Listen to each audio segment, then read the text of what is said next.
Hello दोस्तों, कैसे हो आप सभी का हमारे यूट्यूब चैनल में स्वागत है। आज हिंदी का प्रैक्टिस सेट 8वां है, जो कि एसएससी जीडी एग्जाम के 31 जनवरी 2023 की जो तीसरी शिफ्ट में प्रश्न पूछे गए। आज हमने उन प्रश्नों को लिया है तथा इनसे जो भी प्रश्न आगामी परीक्षा के लिए जो एसएससी जीडी की परीक्षा आने वाली उसमें जो भी प्रश्न बन सकते हैं उनको आज हम कवर करेंगे। शुरू करते हैं एक नए अंदाज के साथ। आज का पहला प्रश्न है, अक्षदा उपवन में टहलने गई थी। ये वाक्य है। उपर्युक्त वाक्य को संदिग्ध वर्तमान काल का प्रयोग कर पुनः लिखिए। इस वाक्य को संदिग्ध वर्तमान काल में लिखना है, तो इसका संदिग्ध वर्तमान काल होगा अक्षदा उपवन में टहलने गई होगी। संदिग्ध में होना चाहिए और संदिग्ध वर्तमान काल अक्षदा उपवन में टहलने गई होगी। तो ऑप्शन नंबर इसका सही है सी। देखते हैं question number next. Question number 2, वाक्य में रेखांकित मुहावरे का उपर्युक्त अर्थ दिए गए विकल्पों में से चुनिए। वह तो हरदम लंगर लंगोट कसकर तैयार रहता है। लंगर लंगोट कसकर तैयार रहता है। इसके स्थान पर उपर्युक्त मुहावरे का अर्थ दिए गए विकल्पों में से चुनना है। तो इसका अर्थ क्या है? तो इसका अर्थ है लड़ने को तैयार रहना। वह तो हरदम लड़ने को तैयार रहता है। तो इसमें होगा ऑप्शन नंबर बी, लड़ने को तैयार रहना। Option number B correct option है। देखते हैं question number next. Question number 3, विकल्पों में से किस वाक्य में नीचे दिए गए शब्द के उपयुक्त विलोम शब्द का प्रयोग हुआ है? अवनत। तो इसमें जो दिया गया है कि विकल्पों में से किस वाक्य में, जो ये वाक्य चारों दिए गए इनमें से विलोम अवनत के विलोम शब्द का प्रयोग इनमें से किस में होता है? अवनत का विलोम क्या होता है? अवनत का विलोम जो होता है वह किस वाक्य में इसका प्रयोग किया गया है? तो अवनत का जो विलोम होता है उन्नत।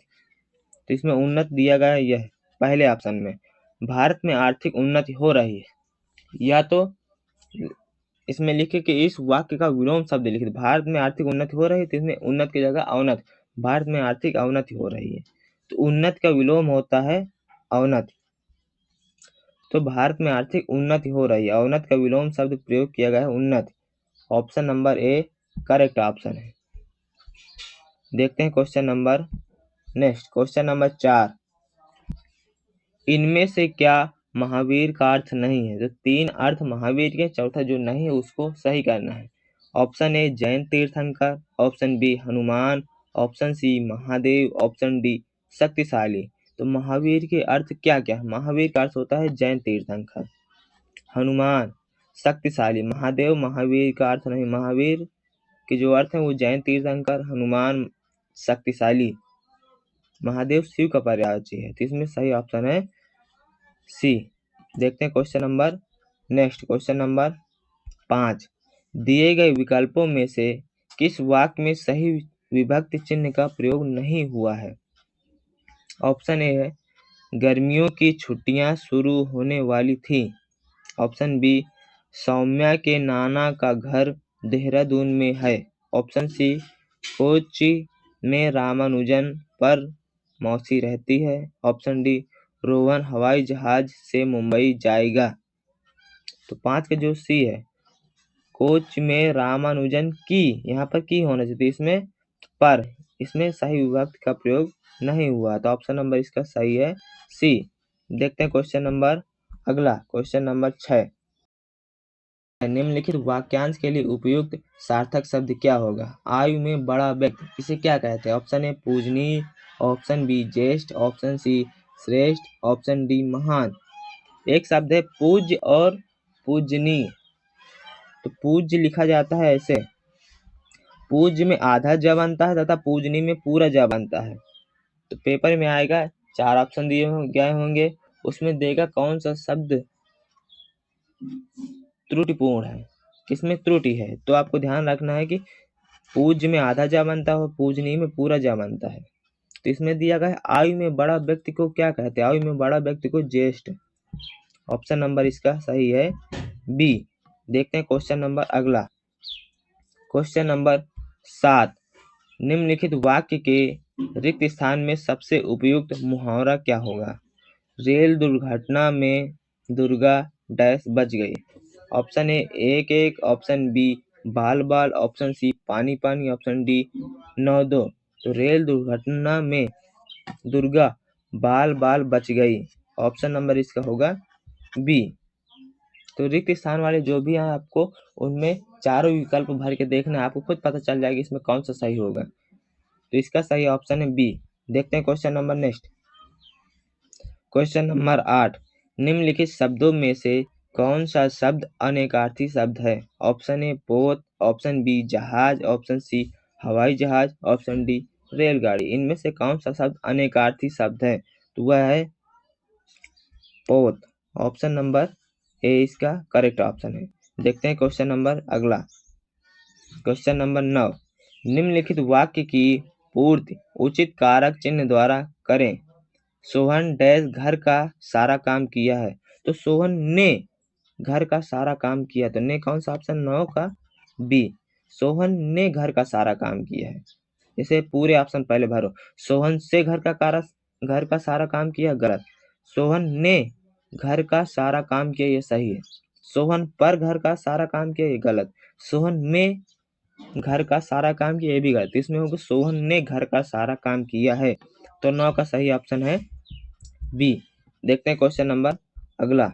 क्वेश्चन नंबर 10, फूल किसे नहीं भाते हैं? उपयुक्त वाक्य में रेखांकित शब्द के उचित पर्यायवाची का चयन कीजिए। उचित पर्यायवाची शब्द का चयन कीजिए। फूल ये रेखांकित शब्द में कौन सा है? मतलब इसका पर्यायवाची क्या होगा? अनेकार्थी शब्द।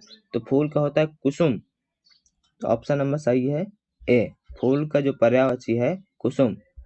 फूल अर्थात कुसुम किसे नहीं भाते? तो ऑप्शन नंबर ए सही ऑप्शन है। देखते हैं question number next. Question number 11, रेखांकित शब्द समूह के लिए सर्वाधिक उपयुक्त विकल्प चुने। तो इसमें है रेखांकित शब्द राजभवन के अंदर।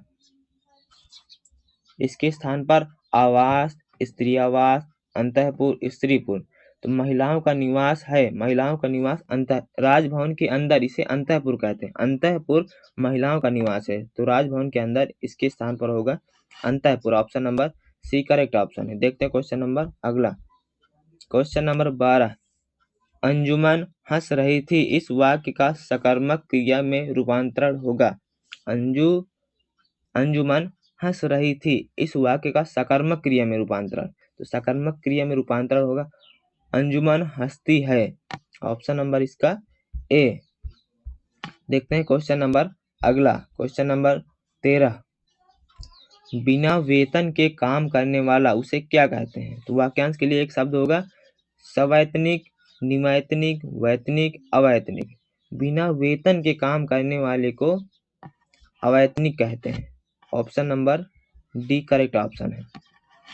अवैतनिक मतलब बिना वैतनिक, वेतन के काम करने वाला, बिना वेतन के काम करने वाला उसे अवैतनिक कहते हैं। देखते हैं question number next. Question number 14, निम्नलिखित वाक्य के किस खंड में त्रुटि है? सच में क्या तुम्हें प्रथम स्थान मिला है? इसमें किस खंड में त्रुटि है? तो इसमें सच में नहीं होगा।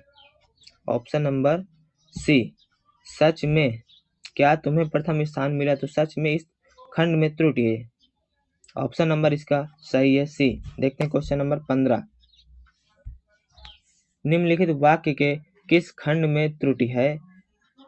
मुझे भारी दुख हुआ, मुझे भारी हुआ दुख। इनमें से कौन से खंड में त्रुटि है? तो इसमें ऑप्शन नंबर बी सही जवाब। इसमें मुझे भारी दुख नहीं, इसमें होना चाहिए मुझे बहुत दुख हुआ। तो ऑप्शन नंबर इसका बी भारी इस खंड में त्रुटि है। देखते हैं क्वेश्चन नंबर अगला।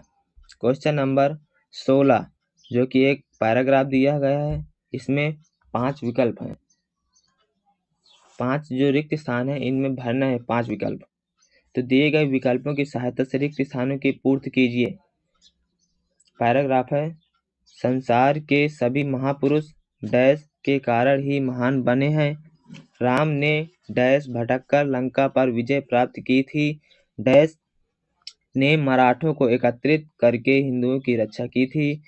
कोलंबस ने स्वावलंबन से ही डैश की खोज की थी। स्वावलंबन का गुण वैसे तो किसी भी आयु में हो सकता है, परंतु वह बालकों में शीघ्र उत्पन्न किया जा सकता है। यह चरित्र में विकास की डैश है। अब ऑप्शन भरना है, संसार के सभी महापुरुष। इसमें पहले में ऑप्शन होगा, पहले देखो यहाँ पर स्वावलंबन का प्रयोग बार बार हुआ है, तो जब ऑप्शन में स्वावलंबन आए तो उसके चांस ज्यादा रहते हैं। तो संसार के सभी महापुरुष स्वावलंबन के कारण ही महान बने हैं, तो पहले का ऑप्शन है बी, स्वावलंबन के कारण ही महान बने हैं। राम ने वन वन भटककर लंका पर विजय प्राप्त की थी, दूसरे का ऑप्शन डी। फिर ऑप्शन है बाजी प्रभु देश पांडे, बाजीराव, छत्रपति शिवाजी, बालाजी विश्वनाथ। तो इसमें छत्रपति शिवाजी की बात हुई तो छत्रपति शिवाजी, ऑप्शन सी तीसरे का। छत्रपति शिवाजी ने मराठों को एकत्रित करके हिंदुओं की रक्षा की थी। कोलंबस ने स्वावलंबन से ही, कोलंबस ने कहाँ की खोज की थी, तो कोलंबस ने स्वावलंबन से ही अमेरिका की खोज की थी, ऑप्शन डी। जैसे भारत की खोज वास्को डी गामा, वैसे ही कोलंबस ने अमेरिका की खोज की थी।